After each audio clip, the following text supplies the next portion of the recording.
An issue that I have been working with in my middle school choir, especially, is straining on a high note.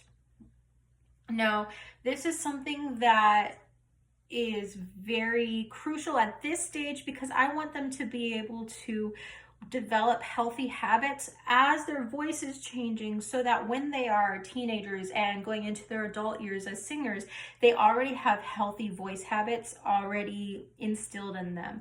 So what I mean by straining for a high note is the classic "Amazing Grace, how sweet the sound that saved a wretch like me." A lot of times you have that where they think that reaching up their chin is going to help them. And I see that a lot with my middle schoolers, especially my boys. They tend to strain their neck as they're trying to hit those notes. And so this is something that I have been working with them. I tell them first, there's a mental game going on. This is something that you gotta, sometimes you do have to just look at it and say, okay, that high note is coming up. I can hit it. Let's do this. And sometimes I even do something like, okay, put your game face on, put your helmet on. Let's go into this, we can do this. Because even in my own vocal studies, I have found that when I know that something's coming up that is slightly difficult and maybe on the edge of what I can do, I do tend to shy back. And so even from this early age, I'm trying to instill in them this just eagerness to try, even if you mess up, because I feel like that is something that is not addressed very often in our choirs, especially for younger kids. So I want to instill them, just if you're going to make a mistake, make it loud, make it proud, and we can always fix a mistake, but it's much harder to fix a mentality. So that's the first part of it. I am always saying, okay guys, get in there, let's go.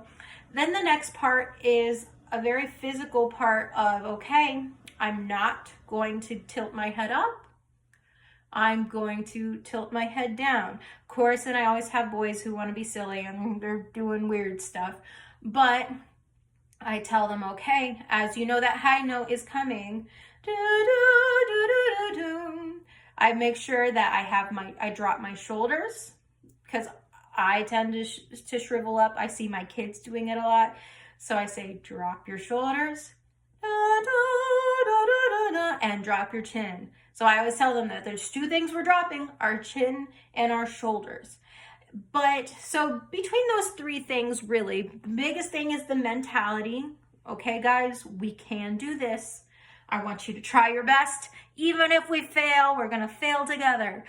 And then it's the dropping your shoulders and dropping your chin. This is something that if I see it happening, I say, stop. We're going to try that again, because I saw somebody trying to strain for the high note.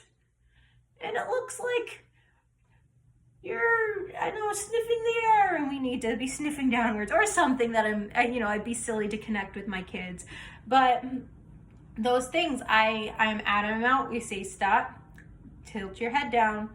And a lot of times I even stop it before we even get to that passage. I say, okay, look guys, here it comes. Make sure right about here at this word, start dropping your shoulders, start dropping your chin. And so getting them to be a little more connected with the music that way, so they're literally even thinking, oh, when I get to that word, I'm going to drop my shoulders.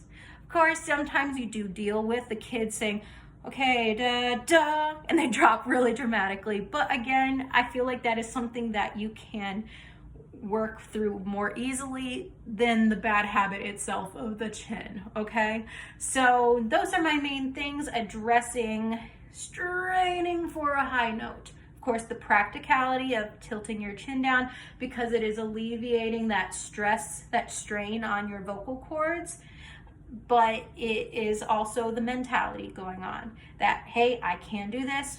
My body is capable. Let's just do it.